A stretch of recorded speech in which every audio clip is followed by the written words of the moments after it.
Thank you so much. Right now, we would like to begin our question and answer panel. Everyone, it's open to everyone. Miss Darlene over there in the corner, she has the mic, so she'll be running the mic to you. Please, when you have a question or you'd like to share an insight, please direct it to a particular presenter so that they know that you're speaking directly to them and they can answer appropriately. Thank you.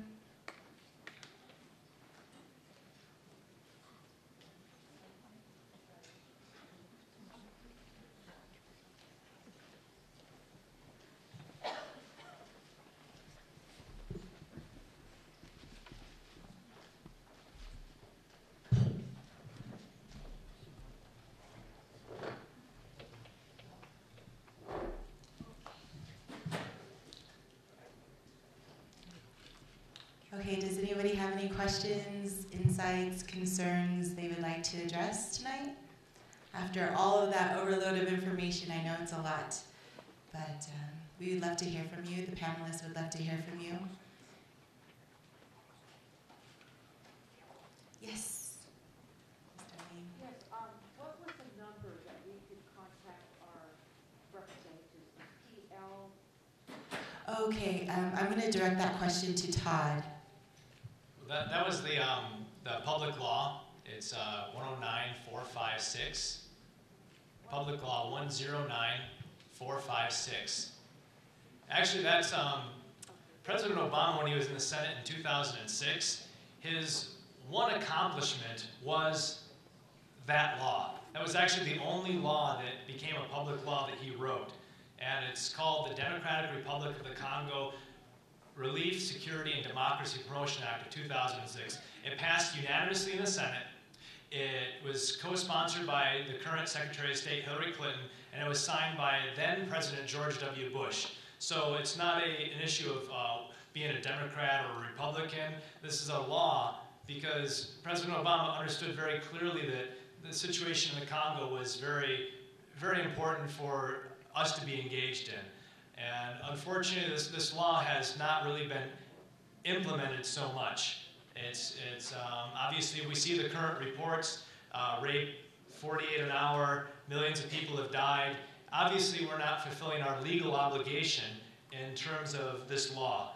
This law is a very comprehensive law. It obligates, when I'm asked sometimes why is Congo important, it's the law. It's American law that we are engaged in Congo in a proactive, constructive way. If neighbors are destabilizing the region, if Rwanda and Uganda, our proxy forces are raping women in Congo, we should stop giving them money. If the Congolese government is corrupt and the money is being squandered, we should pay attention to that. This law obligates America. It also obligates America to use its voice in the UN Security Council. Now, many times the UN Security Council is, the United States is basically in control of because the United States' tremendous influence. If the United States says something, other countries listen. So if the United States uses its influence in the Security Council as per the law, we have to pay attention. Other nations will pay attention, and we can actually help Congo very quickly. But we need support. We need support from people like you. We need people to call elected officials. You know, why is this law not being enforced? Why aren't we doing more? We're engaged tremendously in the Middle East. Many people are dying in the Middle East. But what about Congo? So this law is, there's only one law. President Obama definitely knows about it. All the senators definitely know about it. So they need to be reminded. Their phones should not be going a day without ringing, without somebody asking what is being done. If you go to the website, there's the phone numbers of all the co-sponsors of this law. On the program tonight, there is contact information for our representatives here in Nevada. So please call them. Why aren't we doing more? We can be doing much more in our relations with Congo as per law. Okay, thank you very much, Todd. Our next question? My question is that I understand that you want us to get on the phone and you want us to contact our representatives, But as a people, I sat here and I watched, my heart went out, and I personally wanted to do something, but I didn't know what to do. And by me making a phone call or email and everything, sometimes things sit on people's desks. So how can I be assured of what I'm doing and to follow up as an individual to help a situation? Oh, that question is for anyone. Emanuel? Thank you for asking this question, sister. You know, the people of Congo, they really need your help. And the only way, the first step you can do is just to call your representative. That's one way. Another one, we'll be very happy if you can join the Congo Justice.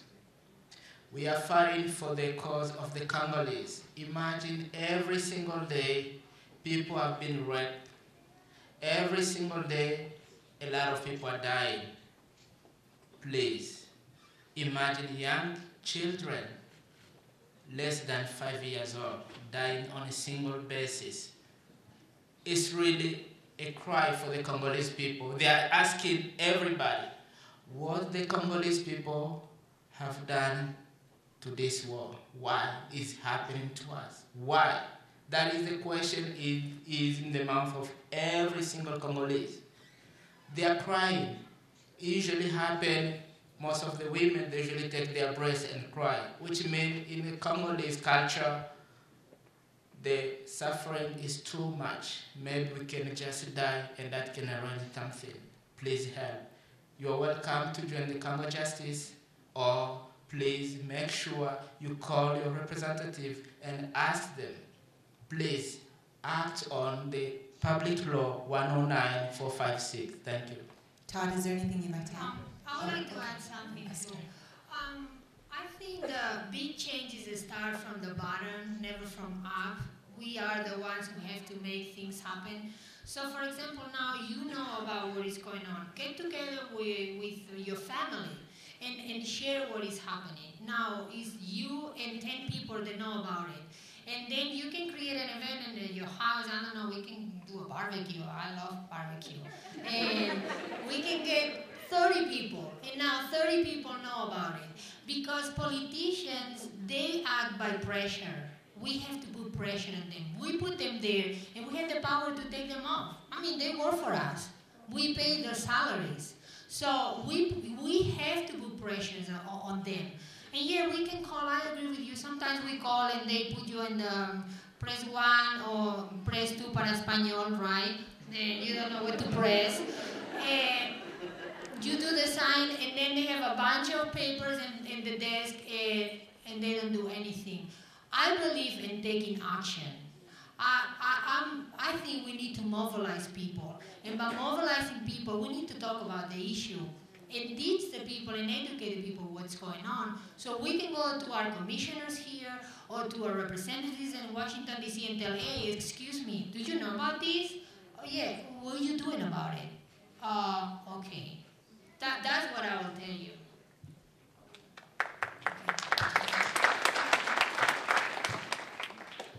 I want to add also, because you say about death, because you are scared, you don't want to be, you don't want anybody to come and kill you because you are involved.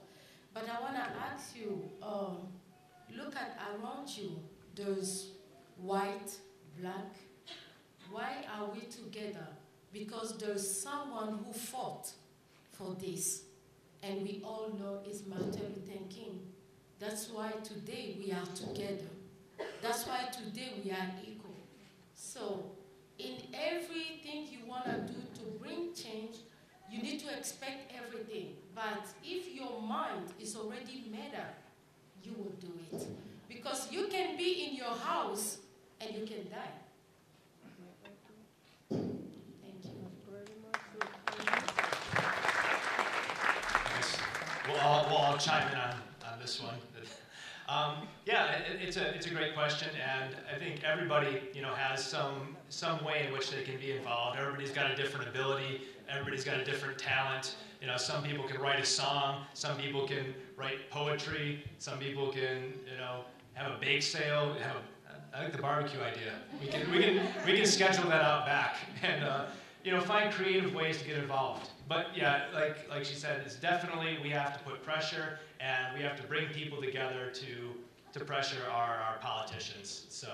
I understand that. The reason why I say that is because here in Nevada, right, every week we feed over 200 homeless people.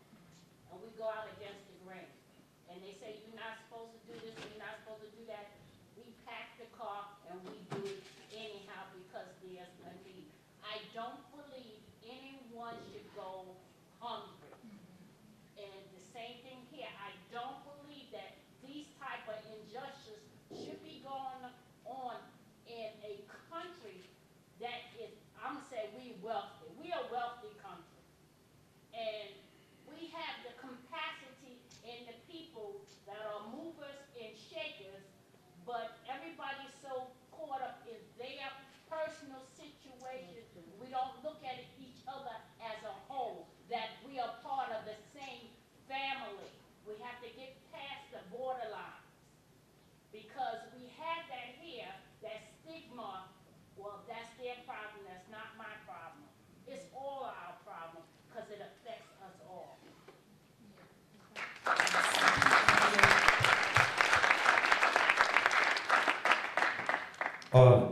My name is Daddy Kapuka.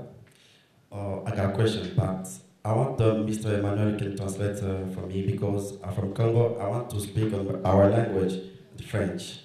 I'm sorry. Okay, j'ai quelques questions. Bon, ma question va... I have a question. My question is about...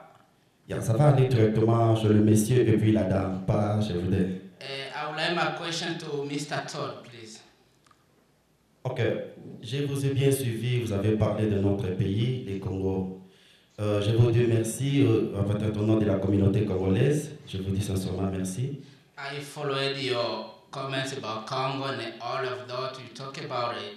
First of all, thank you for everything in the name of the Congolese people here in Las Vegas. Ok, la question elle est la suivante. Vous avez parlé bien de notre pays, vous avez parti de port colonial jusqu'à ce que vous avez chuté vers Kabila. My question is about the history of Congo that I've been talking about from the start of the esclavagism with the King Leopold II up to the current situation. Il y a un grand problème dans notre pays que je ne sais pas si vous allez parler après, mais il y a un grand problème. Actuellement, nous sommes dans le processus électoral dans notre pays, le Congo. Currently, we have a big problem in our country. I don't know if you heard about what is going to happen in Congo in very soon. There will be the election. I don't know if you heard about it. Il y a partout dans les sites internet, vous suivez, en Europe surtout, il y a des mouvements, les combattants, je ne sais pas si vous avez suivi cela.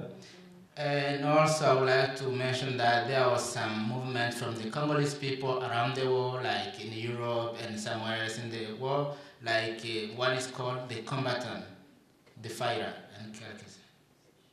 Je viens du Congo, ça fait 2 ans. Je connais ce qui se passe vraiment au Congo. I left Congo 2 years ago and I know what is going on there. Je finis mes études en sciences politiques. Ça fait aussi 2 ans, mais il y a un problème au Congo, les élections. La question pour aller droit au but, quelle est la position de la Maison Blanche vis-à-vis de ce qui se passe au Congo aujourd'hui? I got my degree from the political sciences, but I have a question. I would like to know the position of the White House in the election that is going on right now in Congo. Do you have an idea? Parce qu'en 2006, il y avait quelque chose, il y avait les élections. Et puis, après les élections, il y avait en quelque sorte la guerre entre Jean-Pierre Bemba, qui était le challenger avec le président, actuellement le président sortant, Joseph Kabila. Aujourd'hui encore, il y a quelque chose qui se passe. Il y a plus ou moins M. Tshisekedi, celui qui représente l'opposition, et puis le président. Mais il y a une force attraction là-bas. Je ne sais pas qu'est-ce que le président Obama et puis son administration peut faire pour notre pays pour sauver encore le Congo. C'est ça ma question. Merci. In 2006, there was some election, and just after the election, there was a war between the current president, Joseph Kabila, and one of his opponents, Jean-Pierre Bemba. And we don't know what will happen again, because very soon the Congolese people is going to the ballot, and we are really scared that the same scenario can happen again. I would like to know your view about it, because we would like to know what the White House is thinking about it. Thank you. Well, very important question. The elections are coming up in a little over a couple weeks, and one of the really difficult situations with the elections that's coming up is, as I'm sure you know, that I think it was January 2010, President Kabila, the current president of the Congo, he changed the Constitution. He changed the Constitution so there could be no runoff vote. So right now, there is currently close to a dozen different parties, different people trying to become president. So I think that becomes a very difficult situation when the vote is going to be split by so many people. So it was, people recognized, when he changed the Constitution like that this was basically going to assure his next presidency. You ask about the United States position on this, and unfortunately, I think the United States' lack of speaking out against particularly that constitutional amendment. If the United States is supposed to monitor and be aware that fair democratic elections have to be carried out in the Congo, that was one of the biggest violations of that. That the United States should have been more involved in speaking out against that kind of derailing of the democratic process. So I think in one respect, it's in Public Law 109456 that the United States should be more engaged with a healthy democratic system. But unfortunately, their lack of addressing or saying anything about that, unfortunately shows where the United States is. Also in terms of the United States' relationship with Rwanda. That's a very difficult situation, which also indicates our lack of concern for a true transformational change in the Congo. I know President Obama is speaks a lot about, he spoke about this in the documentary, that he is for transformational change in the Congo, but we really have to look at how we're relating with President Kagame, President Museveni, and through that we can see that unfortunately the United States' stance, their silence, is unfortunately not really addressing the situation of democracy in the Congo. So unfortunately that's not the most positive answer, but the only way that we can be involved is we have to start engaging. Now, when I started to call the desk office of Democratic Republic of the Congo and the State Department, I could tell this guy is not getting very many phone calls. So, I think first off, there needs to be more pressure put on. Nobody's talking about this. So our politicians, in a sense, don't have the political will to do the right thing.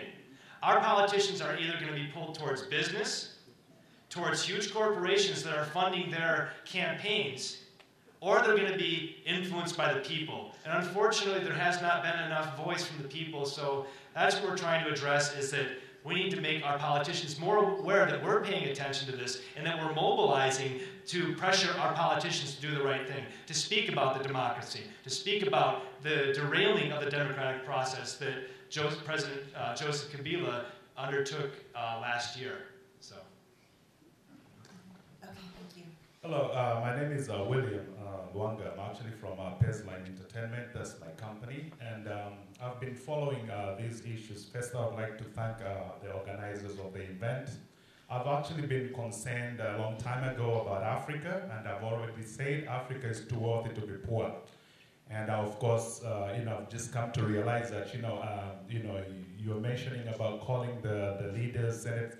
The politicians really, they have a game that they play. So really, I'm not going to put them as a first priority because it has to do with us as individuals because we change the world. God has given us the talent. You have a talent. You know, some people at the university are writers. You know, you write something, you can write a script which can later be turned into a movie. When I'm watching TV, I'm seeing all these movies getting awards that are not talking about anything but just violence. So this is about time that we can stand up and make a change. We have people that write songs. Go ahead and sing a song about this. I was really touched, and I'm originally from Africa, but I was so touched to see some stuff. I've always been concerned about Mandela, only to realize that there are other people that have been in jail more than he has been. So it's really enlightening to say we need to approach Hollywood. Talk to Steven Spielberg. We need to see more movies like that and just to see all these Transformers, whatever you call it. We need to see about reality. And that's what we need to do. So forget about the politicians, because if we do our own thing, then they will follow, we'll put pressure on them. And that's all I can say. Yeah, absolutely. There has to be many, many ways. So that is, just simply making phone calls is not going to work. But that's a way that at least they can start to, understand that we're knowing about this situation and something's happening. But absolutely, it's got to go many different levels in many different ways. So thank you for the point you made. Okay, excuse me one moment. We are live streaming to all over the world, actually, and we have some questions from Japan. I'd like to ask one of those questions. This is directed to Josiane. The question is, what would be the first thing you would do in Congo once Congo is in peace? I'll back to Congo, and I'll try to help all the youth, all the children, because right now, everything is going on, and they are destroying. You cannot just kill someone using a knife, but you can kill someone here, and how children, they are already dead here. Only thing they know is about violence, because like my sister said, this is what they see, and this is what they are going to do. But if you don't educate them, you don't tell them, no, what you saw, it was wrong. Because we don't want to keep doing the wrong thing. We want to fix it. So I'll go there and educate them so they can be able, because they are our tomorrow. Educate them to do the right thing so they can change Congo. Okay, thank you.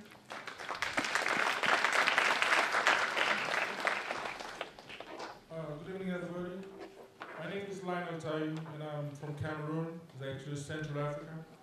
I would like to say before I say everything is that I've been with the Congolese people. They used to call it Zaire. They are the warmest people you can have on earth. They are very welcoming, and all around Africa we've been dancing, singing and dancing. They're good at it. So I've been in the United States for 3 years now. Since I was 13, I lived far away from my father. My sister, she's 13, she never seen my dad, because as soon as my dad got involved in politics, for example, they tried to kill him. So he came to the United States. And when I got here, because I had an asylum, I was so happy. So I started to learn.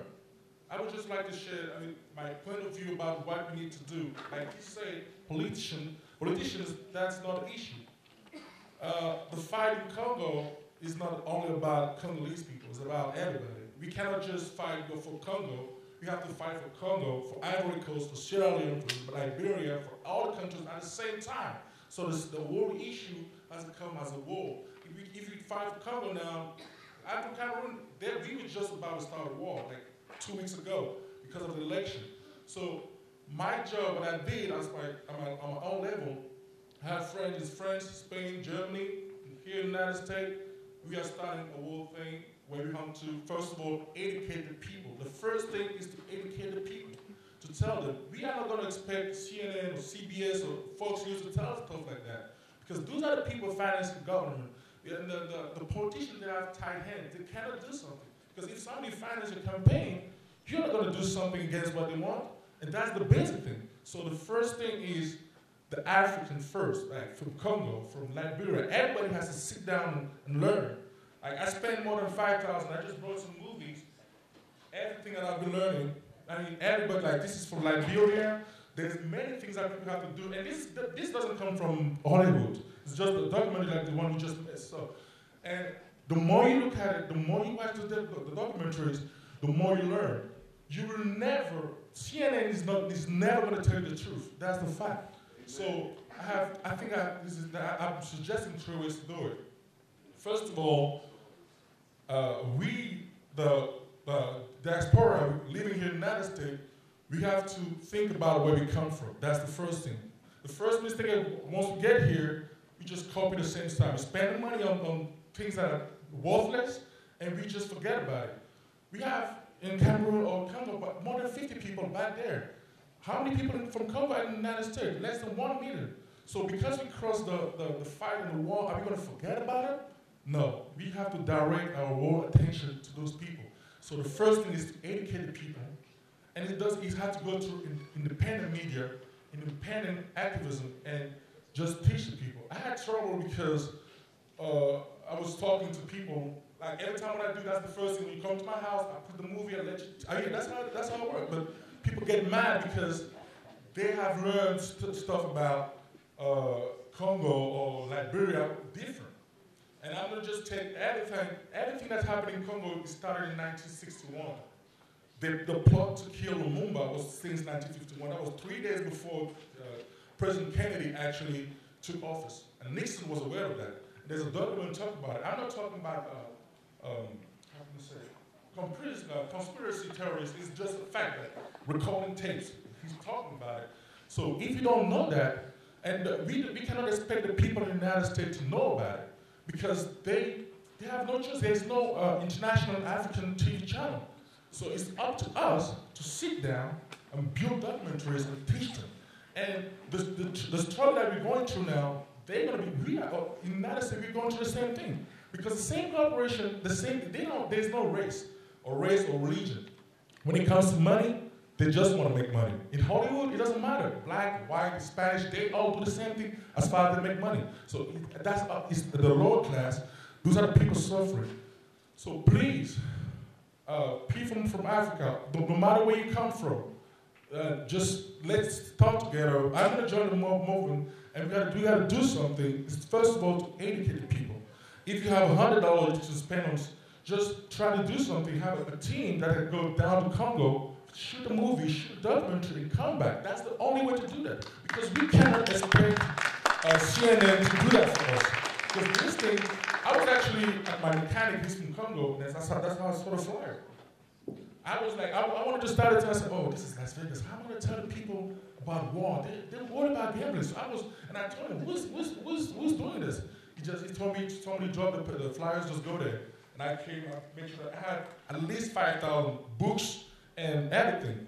This is actually one guy that I would like everybody to look to read. His name is Noam Chomsky. It's very good. He's an American, but he does a lot of work. So please, let's sit down together and try to build as much documentary as we can. That's the only thing we can do.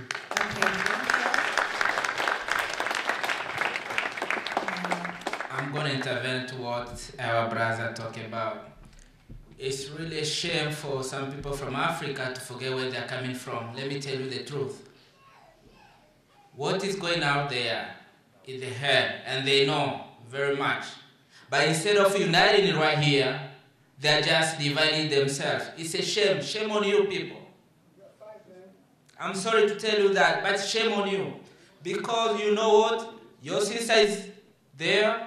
Maybe she have problem of food, problem of health, problem of political problem. But you don't do anything. Please, stand up. Take my arm. I'll take another one. They'll do something together. Please, please, don't divide yourself.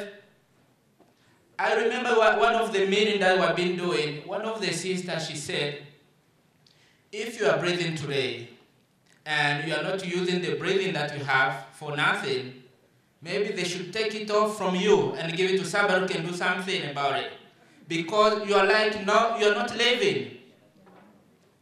You are here, you just wake up in the morning, going to work, coming back, sleep, tomorrow going. Is it the life? Remember those who are crying out there in Africa. Please, wake up. Wake up, Africans. Wake up, Congolese. Please, wake up. I know you can do more.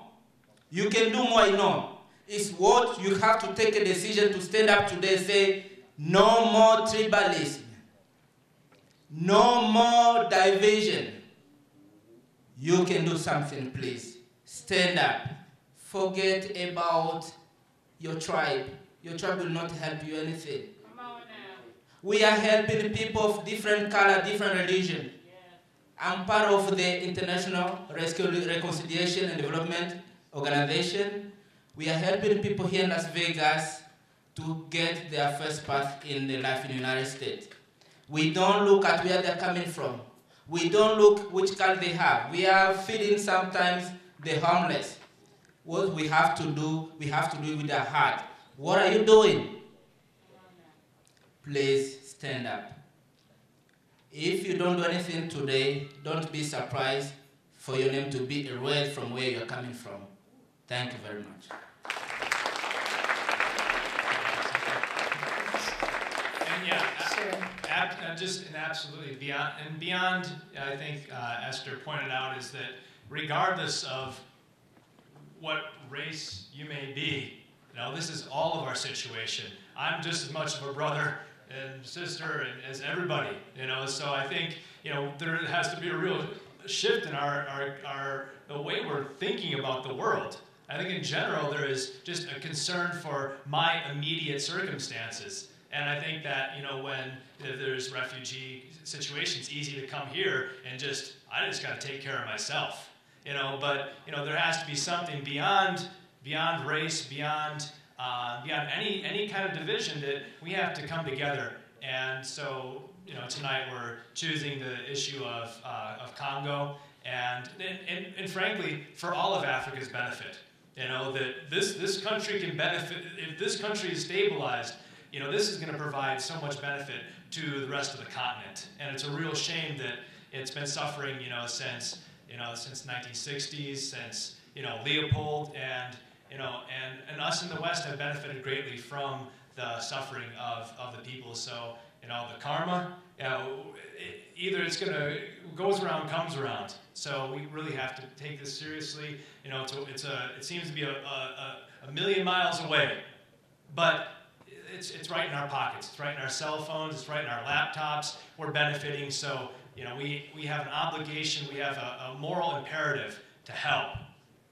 Otherwise, there's really this country has nowhere to go. The direction of this country is going to be dependent upon whether we're concerned about the world. Injustice anywhere is a threat to justice everywhere, and I think that's true right now with what's happening in Congo. Okay, thank you, Todd. I have another question from Japan. This is directed toward Emanuel. This person would like to learn more information about how to find out about what's going on in the Congo, especially on the internet. Do you have any suggestions as far as websites are concerned, where they can go? I know Todd may also have some answers for this question as well, so can you please address that? Thank you. Yes, a lot of things happen in Congo, and the only way that you can get some information, first of all, you can go to congojustice.com, because we'll be updating that website on a daily basis on what's going on. And also there is Radio Okapi. Radio Okapi is a non-profit radio. It's implemented in Congo, and most of the people running that radio, they are talking about the truth. They have a website, radiookapi.org, And also the problem I don't know how to tell you that, because I do have some contacts in Congo, some very good source of information. People are involved in what is going on, because I've been a human rights activist since at a very young age, and I have people back in Congo, they're still doing it. So we have our way of getting information and to know what is going on. But From me, maybe you can be getting it from the CongoJustice.com. That's it. Thank you. Okay, thank you. Todd, would you like to add to that? Yeah, actually there's a tremendous amount of information on the internet. It's just it's spread out so far. You can start even just by Googling, YouTubing, Congo crisis, Congo genocide, Congo Rwanda crisis, many things. And you'll start to get stories, you'll get videos. I think videos, you have a stack with you. It's a good way, to see and to feel, what's going on. So I think one way is just to do research, do online research. Specifically, there's a number of human rights organizations. Human Rights Watch has a website, hrw.org. International Rescue Committee that did the study that suggests the 45,000 a month that are dying. Their website is rescue.org. There's Oxfam. Many of the people on the documentary are from an organization on the East Coast called Friends of the Congo. Their website's friendsofthecongo.org. Many things. We have YouTube, Twitter, Facebook, and that's another thing that, in terms of spreading the word, the internet. Use the Facebook. Spread the word with Twitter. We have a Facebook page and we keep it updated. So anybody can do that. And more. And this, as I think anybody's been on Facebook, and it can be kind of dangerous. But suddenly everybody finds you from your past. Suddenly everybody connects to you. But this can be used for something good. If we're using it for a tool for activism to raise awareness. Okay, thank you. Next question from the audience. Yes. Okay. Good evening, everybody. But I will say thank you to the guy who was speaking in the language. I appreciate that because I think everybody should be comfortable speaking in their own language. And then another thank you to Hayashi to invite me here to come, because at the beginning I didn't know what's the meaning that the Congo means. I don't know. So now I'm going home with another concept about this the Congo meanings. So, and I appreciate that, all those things.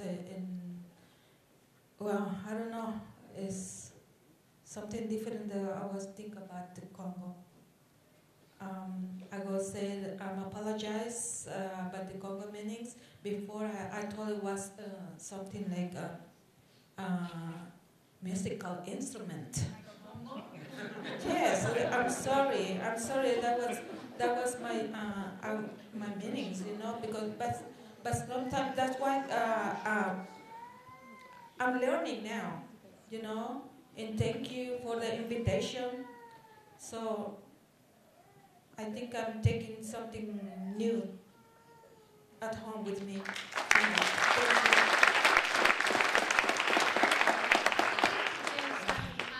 Thank you, because it's very important to learn and spread the word. How we can know if we don't know about a problem, then how we gonna, it's nothing we can do about it. So thank you for your honesty. Because I tell people that I was going in a panel to the Congo, and they asked me the same, is that a musical instrument? I said, no, that's the other letter. The B is before the C. So thank you for your honesty. My name is Richards, and the brother here, when he mentioned about 1961, had them killing Patrice Lumumba. They also killed Stephen Biko, President Mandela. They also killed Malcolm X, Reverend Martin Luther King Jr. And when they killed Malcolm, it wasn't because he was a civil rights leader. It's because Malcolm was going to the United Nations to raise these very issues. Also, I'd like to put this to anyone in the panel. The same time Leopold was doing this in the Congo, they were doing this in this country to the Native Americans. That's right. And they didn't just want the Native Americans short term, they wanted the land. They wanted them gone. Now, 70 million Native Americans are gone, and they've got the land from Maine to California. The broader problem is they want Africa. They want the land. Short-term minerals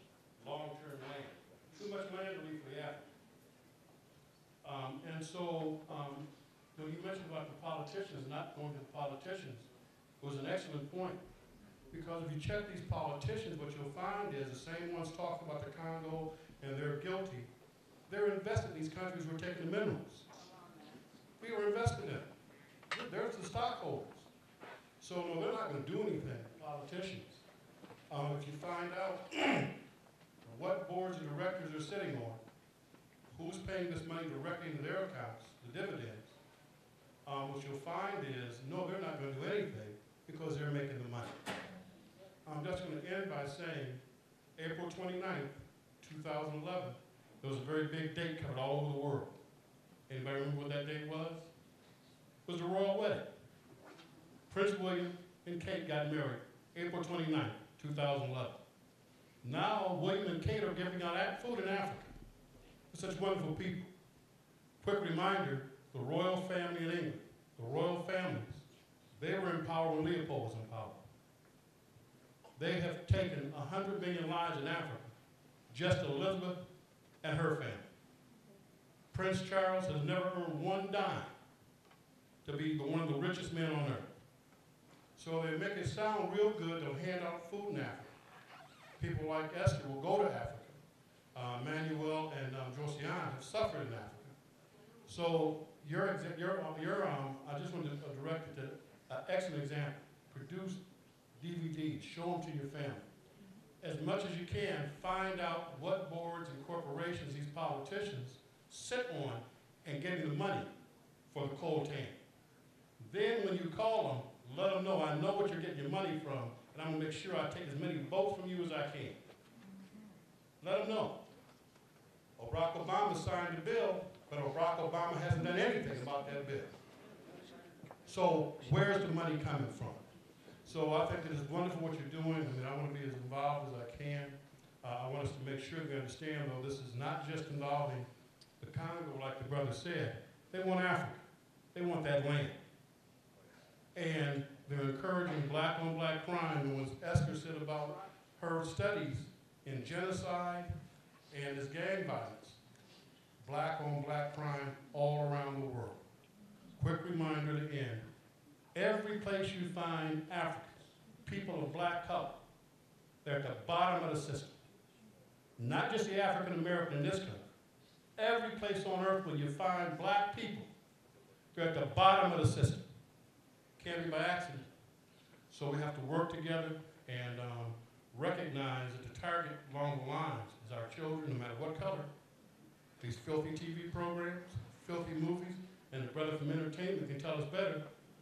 They're tearing our children's minds up. They're raping these children's minds with this filthy entertainment that they put through to them. So there's a target, and it's all of us. Most immediately, most vitally, is in Africa. And thank you for all of your help.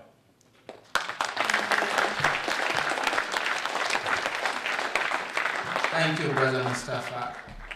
What I'm going to say is, although they need the African land, they have to use the right way. They just need to consult some legal government. Don't use the force. Don't use the proxy forces. They have to create a peace land. They have to create a place where people will be getting out in the morning, going to work, maybe to look for the diamond they want, maybe to look for the coltan they want, but make sure you know that you'll come back in the evening in your house and sleep like everybody in this country. Thank you. Okay, thank you. I'm going to, actually, excuse me one second. Okay, I'm sorry. And I want to add, the reason we want to meet those politicians is because, like we said, they know what they are doing is wrong, and they are guilty. But they keep going and they keep stealing because nobody's putting pressure on them. They feel like we don't know the truth. So we want to let them know we know the truth. And you must do something because we all know human rights. And we all know, we learn, last time I went for my test and they asked me about the law. I learned they say, no one is above the law. President authority, all of them, leaders, we must follow. So we want to tell them, you must follow the law. You must respect, because no one is above the law. If they know, people knows about the truth, because those people, they are acting behind the curtain. We need to open now so people can see them. People can know they are the one destroying that country. And they will do something. If they know, oh, now they know me, so I have to change. Thank you. I'd like to add something to what Brother Mustafa was saying.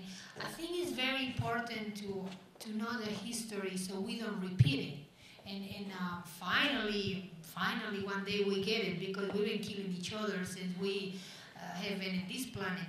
But I think it's important to forgive, because if we don't forgive and we leave the hate be in our hearts, we're never going to move forward.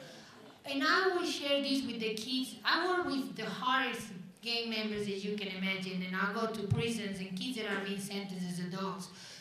Gangs is a cancer in our society, in our country, because our kids are killing each other. And I tell them all the time this little story. I have a personal friend, her name is Caritas, she's from Rwanda, and she was victim of the genocide. Her entire family was killed. The only people who survived was her and her brother. She flew to Uganda, and when the genocide finished, she went back to Rwanda. The neighbors killed her entire family. She went and knocked the door to the neighbors, and I always ask my kids, what do you think she went to do? Of course, my kids, gang members, to kill them. I'll go and kill all of them, yeah. No, she went to tell them, I forgive you for what you did to me and my family. Because if I don't forgive, I'm going to be living my life with hate. I will never be able to do nothing positive. So yeah, it's important to know the history, and it's important to hold those who did what they did accountable. But it's time also to forgive and move forward so we can create a world of peace that we need so much. Yeah.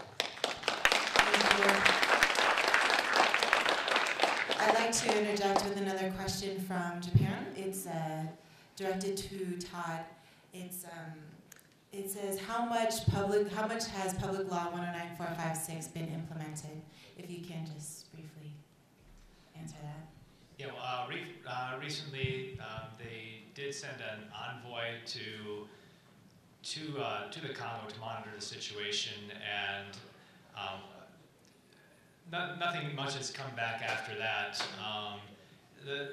The biggest things in terms of Public Law 109456 has to do with our relation with these neighboring countries, and in terms of its effectiveness to address that issue, nothing has been done, and just more immunity has been given to President Kagame, who I just want to note in the recent UN report that was published in 2010, he is, his government and what was happening under his administration is considered to be genocide. And the United States has a very close relationship with him, and it's a real shame that even though we may send a person over to monitor the situation, if we're still maintaining relationships with people who have been accused of genocide, this is not going to make a difference. I'll also comment on that question.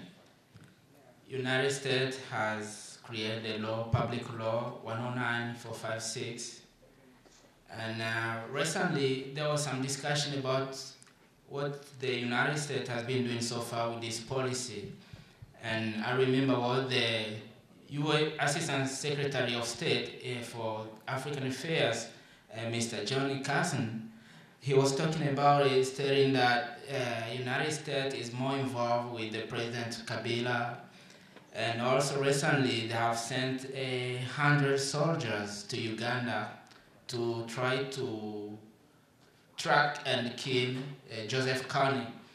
Joseph Kony is a rebel from Uganda. He has been killing, raping, and putting the children in their army and dragging them. And now he's living in Congo. He had found a place in the northern part of Congo full of diamond. He's now working with some members of the Uganda army, Uganda government to steal the mineral from Congo. They know about it. Which is funny, they send 100 soldiers to Uganda stating that they're trying to kill Joseph Kony. Joseph Kony is in Congo. Everybody knows about it. Now it has been 3 years. He's killing. He has a big territory in the eastern part of Congo.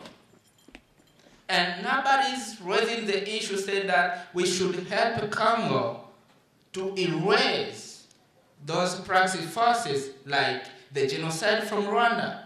They are killing every day in South Kivu, in North Kivu. They have even a basis. I remember some journalists came from here. They went, even they visit those genociders in Congo. They know where they are. If they can do something, they can kill them. I'm trying to say that the policy for Congo is not yet implemented. Even though Johnny Carson usually go to Congo, he usually go to see President Kabila. I don't know how. If I'm killing my brother and you're asking me how my brother is feeling, I'm going to tell you I'm killing him. No. I'll tell you everything is okay. That's why when he went to UN recently, they asked him about the situation in Congo. And he says, oh, in Congo we have peace. Everything is okay. Why? Because he doesn't want to be asked why you are organizing an election and the country is still in war. We have a lot of praxis forces in Congo. But what to say? Please, the implementation of the public law 109-456 is not yet done in Congo. Thank you. Okay, thank you. Next question from you. Yeah. I don't have a question, but maybe a suggestion, because myself I'm from Congo, and I know very well what is going on in my country. We can talk about politicians, that's fine. But where is the Congolese responsibility themselves, the people? I think a person like George W. Bush, for his last visit to Iraq, he found that Iraqis people, they didn't want what he did to their country.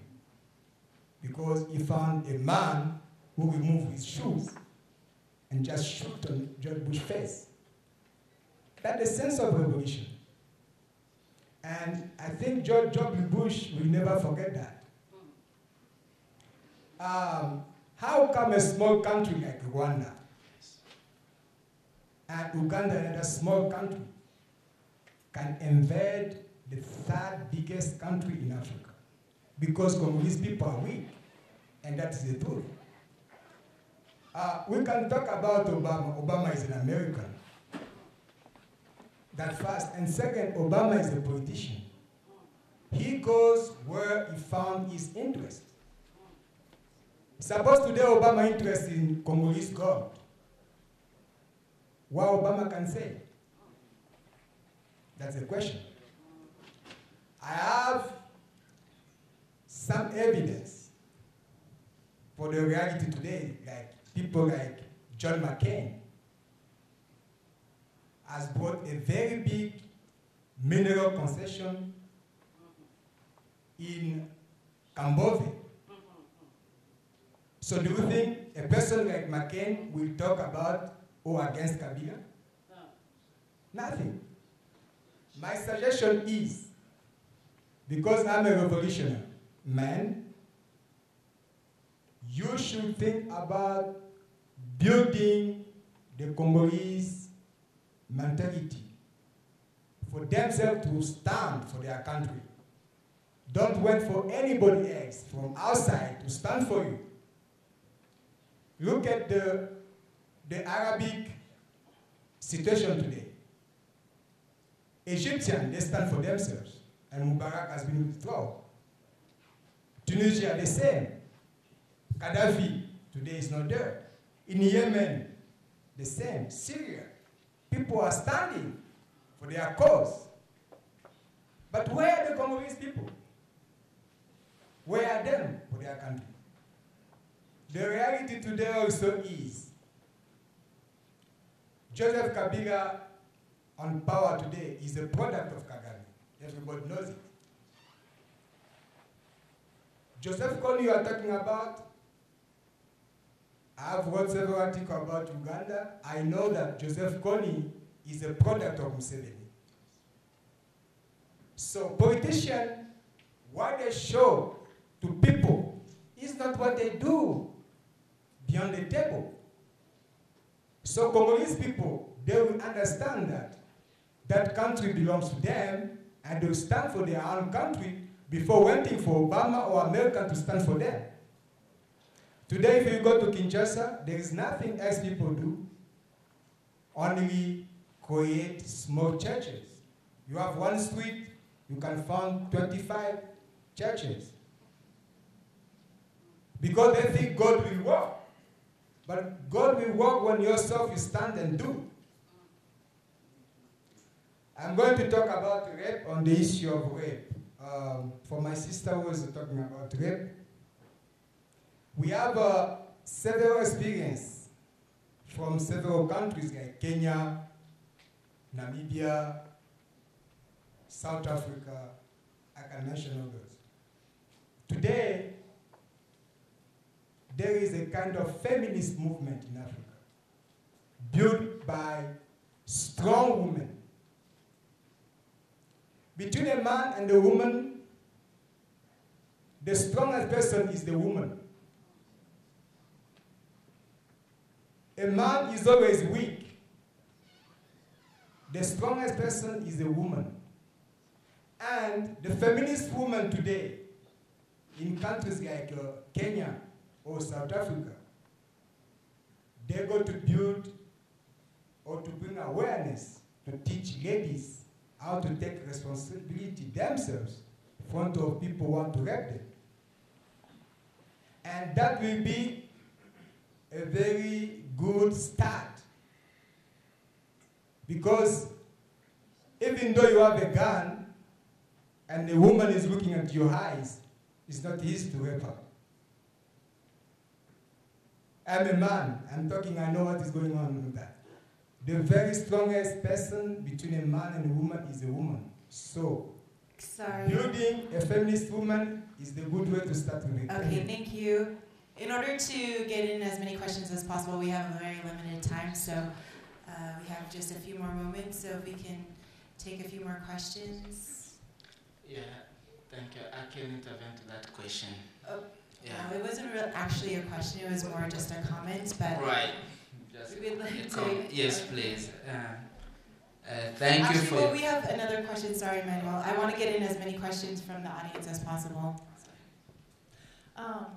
Speaking to your point about how a lot of us are essentially walking around with the Holocaust in our pocket, so to speak, and that when we talk about putting pressure on politicians, we're talking about speaking the language of compassion, trying to get them to realize the injustice of what is going on and motivate them to do something about it, when politicians notoriously are not famous for being well-versed in the language of compassion, nor are corporations, nor any of the other folks that really stand to gain from the situation being the way that it is. And it sounds like what I heard most of you saying is that this is really about the resources, the vast resources that Congo has to offer. So of course there are people that are benefiting greatly financially from the fact that the situation stands the way that it is. So what I wondered is if you can give us any sort of direction as far as using our money, speaking the language that politicians and strongmen and all these other folks that they actually speak, and of course it's a strategy that Dr. King was very familiar with, that was part of the reason for the success of his movement and other movements, Gandhi as well. Using your money as your voice and as a means for putting pressure on the world. So, but of course to do that you have to be able to be educated as to what corporations are most involved in the rape of these resources.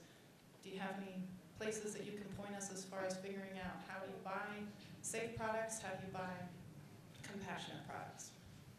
Yeah, actually, one of the biggest things going around right now, and some organizations are putting this at the forefront, is the Conflict Minerals Act.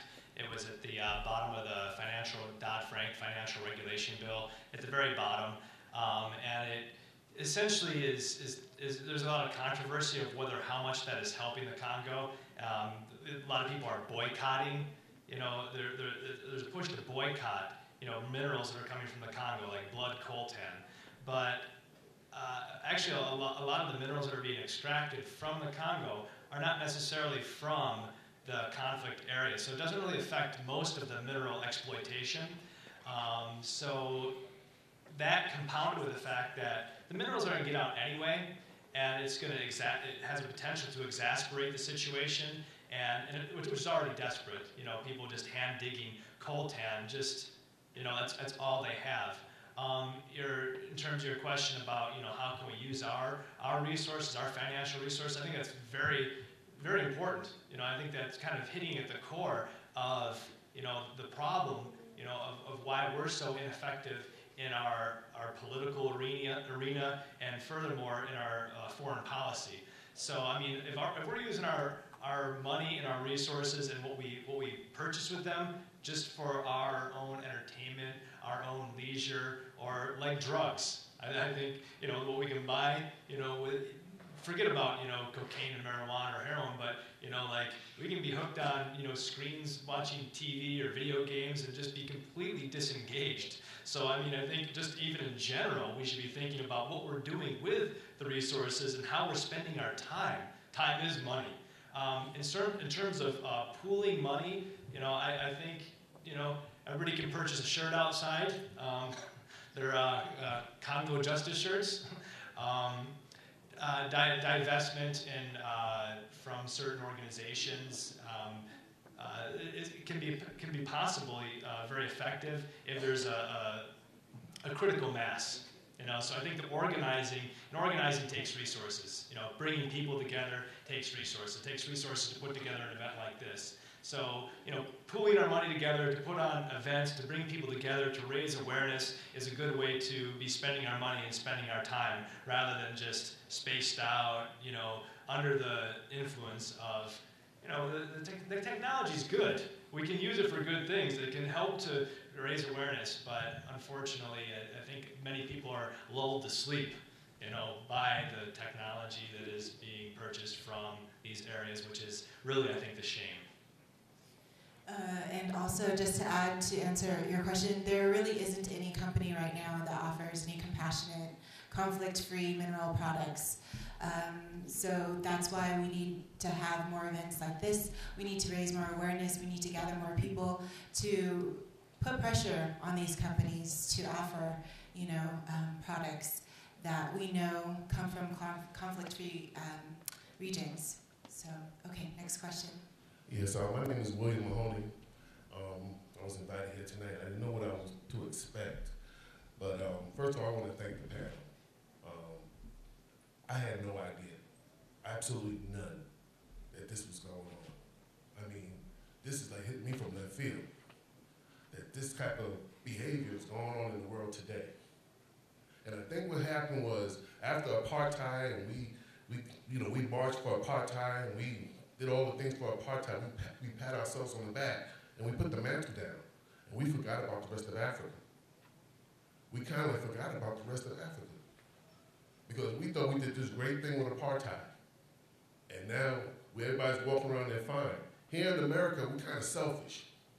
As long as we got our two-car garage house, and our DVD and our flat screen TV, we fine.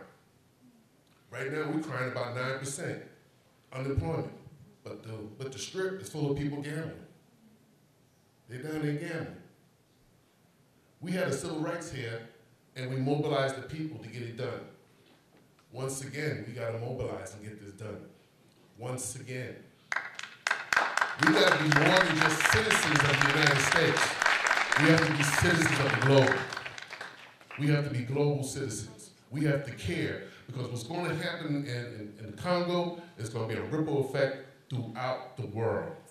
When you throw a stone in the water, It's a ripple effect, and it's going to happen all across. And maybe that's why we're going through what we're going through, because we keep being so selfish and turning our backs and worrying about our 55-inch flat screen TVs and what kind of car we drive and how much bling we got.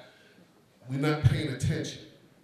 The news, forget about the news, because all the news shows you is Dancing with the Stars, American Idol, and Kaylee Anthony, who killed her baby and all that stuff. But there's things going on around the world that we really need to be knowing about instead of this nonsense. Michael Jackson, I love him and everything, but I don't need to see his trial every day.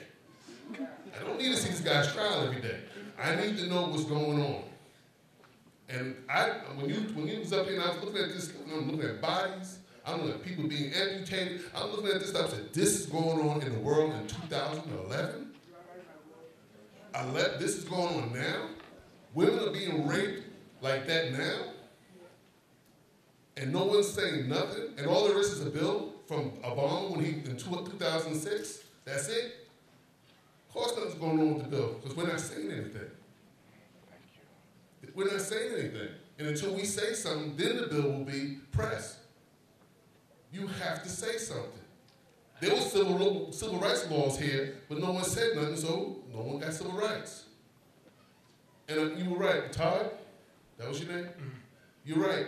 We are all brothers, and we need to start acting like it. Really do. Absolutely. That was a powerful movement in the 60s and 70s here in the United States, and I really believe that Dr. King and Joseph Lowry and Abernathy and all of them, they had a vision for, not just the United States. And even more fundamentally, there were certain things that anything good that came to this country was founded on the basis of the understanding that we're all created equal, and we have certain rights that extend beyond boundaries. So we really are obligated to fulfill that contract, beyond boundaries. And I think that our failing to do so, obviously, we've made some kind of progress. We can recognize more, hey, that we're brothers and sisters. Thank God. 50 years ago, maybe, many of us in this room wouldn't have the luxury of being able to have that kind of understanding, but it took courageous people to stand up to break that concept, and we benefit, from a better world right now. But we have to keep moving. We have to mobilize. We have to really ask, what we're doing with our time, our money, our resources, our everything. What is our vision? What is our purpose in life if we're not helping others? So, thank you. Okay, I'd like to take our final question from the audience. Yes, my name is Papi and I'm from Congo. First of all, I want to thank everybody for being here tonight to support our cause. My question, I have a suggestion. First of all, I'm asking myself every day why the United States would want to get involved in the Congo. And I don't think there's an answer to that because they're already getting everything they need from the Congo. If the United States went to Iraq because they were after oil, if they are supporting the movement in Libya because they wanted something they didn't have there, but in the Congo they have everything. So we can say that we can go against those big corporations that are benefiting from the war, the situation in the Congo, companies like Sony in Japan, we have the Beers in England. Those are the big companies that are investing heavily in these wars. They're financing all these warlords. So we can talk about all this, nothing will happen. So my suggestion is I'm going to urge all Congolese, first of all, to get involved in the movement. Because it's a shame for me as a Congolese to see that somebody else will invite me to a thing like this. So we have to get involved so that we can inform you of what's happening in the Congo. Right now we're having election going on, and I'm going to tell you everybody in Kinshasa is supporting the incumbent president because they don't know what's going on. He's giving them money every day, and they're after him because all they need is food for today and music, nothing else. So the first thing we have to do is get involved and inform, educate our people back home. And I don't care whether we're going to talk to the politician, I don't trust them. All I want is for us to stand up. We have to stand up. We have all the means to educate people. We have Facebook. That's what everybody has used. Even Egypt, I may say it was successful, but I believe United States was behind that because they are looking for somebody to replace a person that became unpopular. So they can do the same thing in Congo. They may remove, they did with Mobutu, they put Kabila, now we have another Joseph Kabila who is the son of the previous president. So it's the same thing all over again. And I'm tired of it. I came to this country because of American dream. People talked about American dream, that's why I came here. But I'm gonna tell you one thing, I spent 11 years in China and people were criticizing China about human rights, that people don't know what's happening in China. And Americans don't know nothing about what's happening in America. It's like the same thing, people are controlling the media, so you're not informed. So I will never trust politicians. I want my people to stand up, and we should be ready to die for our country. Amen.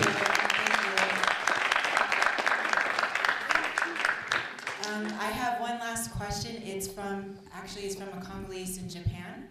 And it's probably most directed towards Todd. It's asking about Congo Justice. What is Congo Justice going to do, basically? Okay, well, two specific things that we're doing here in Las Vegas, and we are encouraging, and we're spreading out. We're actually working in Japan, and we are going to be branching out. We've just started here recently. Two of the things that we are doing is we are forming an advisory board because, one, we don't have all the answers. The people that are working together, to bring together Congo Justice, we don't have all the answers. And frankly, there's no one answer. So we're forming an advisory board that can serve as a think tank to compile ideas, and not just ideas, but people, community leaders, and bring different leaders together. We've reached out to the academic community, we've reached out heavily to the religious community to bring religious leaders together to raise the voice in the congregations. There's a spiritual implication here as to why we're being influenced by technology, in a sense spiritually dead. So we're calling on to bring together the religious leaders to fight against this, like the Southern Christian Leadership Conference that Dr. King was leading. So on one side we have an advisory board. We need to bring together strong people, influential people, ideas, and communities to unite together. That's where we can find the political influence. Otherwise, I can trust our politicians to go follow business. They're going to go that way. They're very predictable. So unless we can counter that with a movement, they're going to go in that direction. But I know at the same time, if we can gain that kind of support, and that's how we in the United States can work on the outside and create the space, like the documentary said, for the Congolese to rebuild, is we have to create that kind of force to pull them the other direction. So in one respect, we have an advisory board. On the other side, we're compiling, supporting organizations and individuals that are on board with us. So we have to bring people together. That's it. We have to create a movement, and that's just not with us at Congo Justice. We have to bring many people together to support this. So that's kind of how we're. And then one of the focal points is to, like we've talked about, Public Law 119456, that it's America's obligation, to be engaged. But to get them to even address this law, we have to create a force stronger than the businesses, stronger than the technology that's lulling people to sleep. We have to create a pretty strong force. So we need a lot of community leaders to spread the word to their communities, to bring a lot of people together. So I have a last comment, very quick. Forget about the politicians. We need the wives of the politicians. In Liberia, a group of women, they said to their husband, no peace, no sex. So the politicians, we tell them, no peace in the Congo, no sex either. So.